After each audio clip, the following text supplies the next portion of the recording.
लो भी स्टूडेंट्स अज जी डिस्कशन है वो होएगी कंबाइंड स्टैंडर्ड डेविएशन के उपर। अज आप कंबाइंड स्टैंडर्ड डेविएशन का टॉपिक डिस्कस करांगे। तो स्टूडेंट्स ये टॉपिक इस चीज़ नाल कंसर्नड है कि कई बार तुहाडे कोल बहुत सारे ग्रुप्स होंदे ने। मान लो सपोज तुहाडे कोल ग्रुप 1 है, ग्रुप 2 है, ग्रुप 3 है। इस तरह करते करते तुहाडे कोल n नंबर ऑफ ग्रुप्स हैगे ने।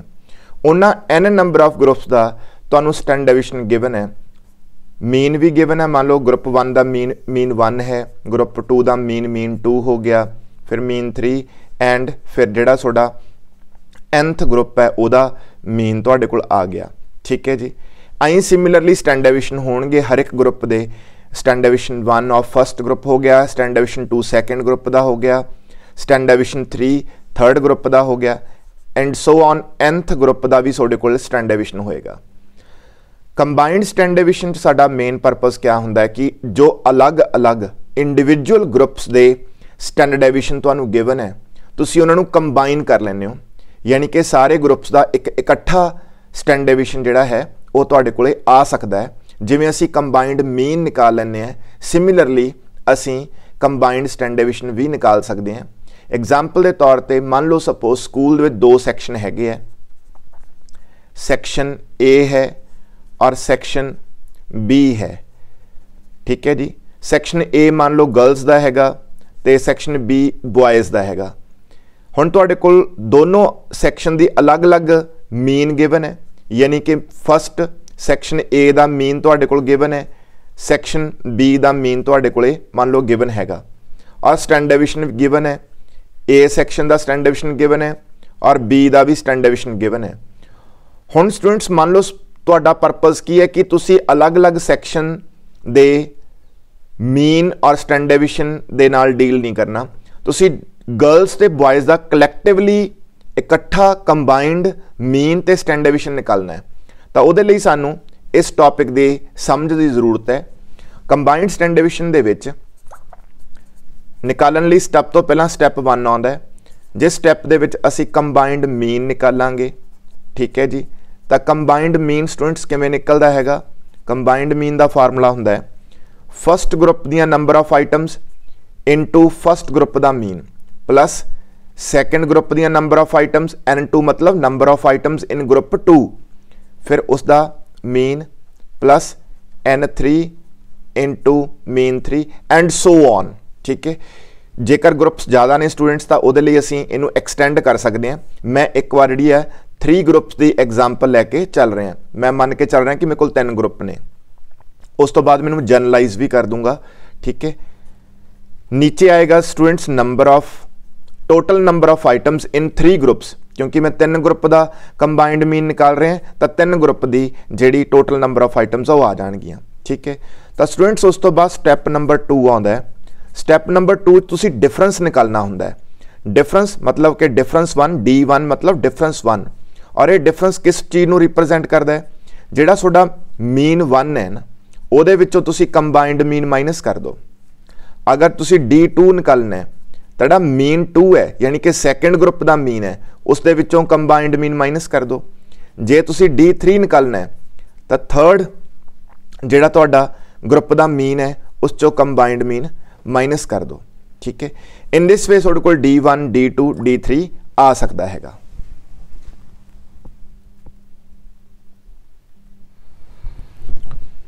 तो स्टूडेंट्स जिहड़ा ये D1 D2 D3 निकालन तो बाद, क्योंकि मैं 3 ग्रुप की एग्जाम्पल लैके चल रहे हैं इस करके मैं D3 तक निकालिया।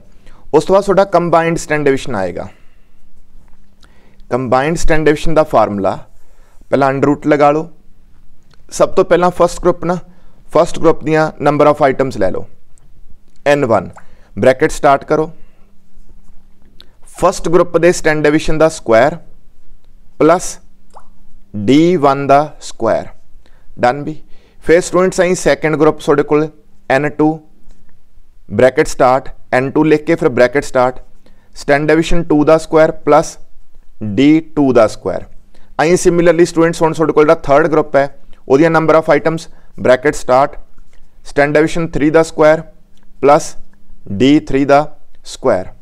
ठीक है। नीचे ਉਹੀ N1 plus N2 plus N3 अगर तुहाडे कोल 3 ग्रुप ने तो इन दिस वे तुसीं वैल्यूज पुट करोगे and you will get combined standard deviation. तो हुण स्टूडेंट्स मैं जेकर तुहाडे कोल n नंबर ऑफ ग्रुप्स है तो उहदे लई फार्मूला किवें होएगा। तो सब तो पहला स्टैप 1 तुहानूं पता ही है कि तुसीं कंबाइंड मीन निकालना है।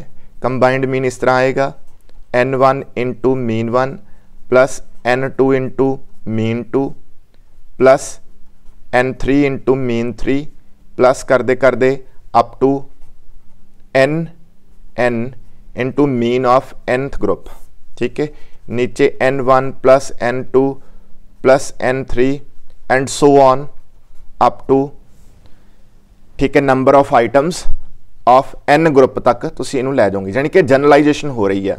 ठीक, तो उस तो बाद स्टूडेंट्स ऐं तुहाडे कोले D1 आएगा। सैकेंड स्टैप जिहड़ा तुहाडा हैगा D1 मीन 1 दे विचों कंबाइंड मीन माइनस कर दो, D2 लई मीन 2 दे विचों कंबाइंड मीन माइनस कर दो।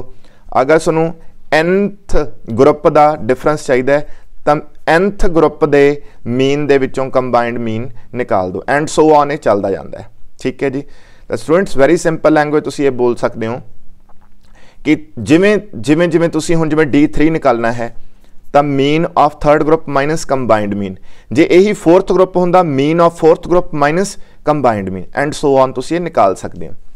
उस तो बाद स्टूडेंट्स तुहाडे कोले नैक्सट आउंदा है कंबाइंड स्टैंडर्ड डेविएशन। जे तुहाडे कोल n नंबर ऑफ ग्रुप्स ने तो इस तरह बन जाएगा N1 bracket start standard deviation 1 square plus D1 square, एक ग्रुप 1 दा हो गया, फिर प्लस ग्रुप 2 दा आ जाएगा N2 standard deviation 2 square plus D2 square. ठीक है, फिर स्टूडेंट्स प्लस करके एंड सो ऑन चलते जाओ N। ठीक है, स्टैंडर्ड डेविएशन nth ग्रुप के स्टैंडर्ड डेविएशन का स्क्वायर प्लस nth ग्रुप की जी D है डिफरेंस है वह स्क्वायर, नीचे N1 plus N2 plus N3 and so on up to n number of groups दियाँ जो नंबर ऑफ आइटम्स आ उहदा सम नीचे लग जाएगा। इन दिस वे तुहाडे कोल कंबाइंड स्टैंडर्ड डेविएशन आ जाएगा। हुण आप एक न्यूमेरिकल एग्जाम्पल लैके क्वेश्चन सॉल्व करने की कोशिश करांगे। तो स्टूडेंट साडे कोले एक ग्रुप्स ने दो G1 ते G2, उन्हां दी इनफॉर्मेशन साडे कोल अवेलेबल है इन दिस वे। ठीक है, साडे कोल फर्स्ट ग्रुप दी नंबर ऑफ आइटम्स 100 है, फर्स्ट ग्रुप का मीन 50, फर्स्ट ग्रुप का स्टैंडर्ड डेविएशन 5, सैकेंड ग्रुप दी number of items 150, mean 60 and standard deviation जिहड़ा हैगा सैकेंड ग्रुप का 6 है। असी कंबाइंड स्टैंडर्ड डेविएशन निकालना है तो वही सब तो पहला असी फर्स्ट स्टैप लगावांगे। तो फर्स्ट स्टैप तो स्टूडेंट्स नूं क्लैरिटी है कि असी सब तो पहला कंबाइंड मीन निकालना हैगा, कंबाइंड मीन। ठीक है जी, तो कंबाइंड मीन का फार्मूला सानूं सिखाया होया है N1 into number of items of first group into mean of first group plus number of items in second group into mean of second group, नीचे number of items in first group plus number of items in second group. ठीक, तो mean है number of items in first group किनिया ने 100, mean कितना है 50। ठीक, number of items in second group 150 और जो मीन इन सेकेंड ग्रुप है वो 60 है, नीचे N1 प्लस N2 यानी कि 100 प्लस 150। तो स्टूडेंट्स इनू सॉल्व करना हैगा और इस सॉल्व करने तो बाद तुहाडे कोल जो रिजल्ट आएगा दैट इज़ 56 आएगा, यानी कि तुहाडे कोल जिहड़ा कंबाइंड मीन है उहदी जिहड़ी वैल्यू है वो 56 आ चुकी है। उस तो बाद स्टूडेंट सैकेंड स्टैप जिहड़ा हुंदा है स्टैप नंबर 2 वो च आपां D1 निकालना है। D1 किस तरह निकलता है, मीन 1 दे विचों कंबाइंड मीन माइनस कर दो।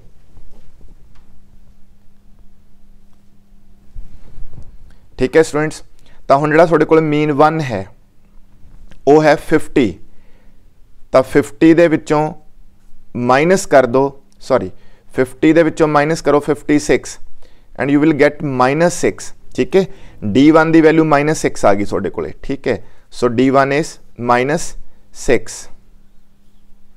ठीक है, सिमिलरली D2 आएगा तुहाडे कोल स्टूडेंट्स मीन 2 दे विचों कंबाइंड मीन माइनस कर दो, यानी कि मीन टू कितना है 60, यानी कि 60 माइनस 56 रिजल्ट कितना आ गया तुहाडे कोले 4 आ गया। सो D2 की वैल्यू जी है तुहाडे कोले दैट इज 4 है। ठीक है, ये चीज़ करने तो बाद स्टूडेंट्स अपना नैक्सट टारगेट होंदा कि आप कंबाइंड स्टैंड डिविजन निकालीए। कंबाइंड स्टैंड डिविजन का फार्मूला है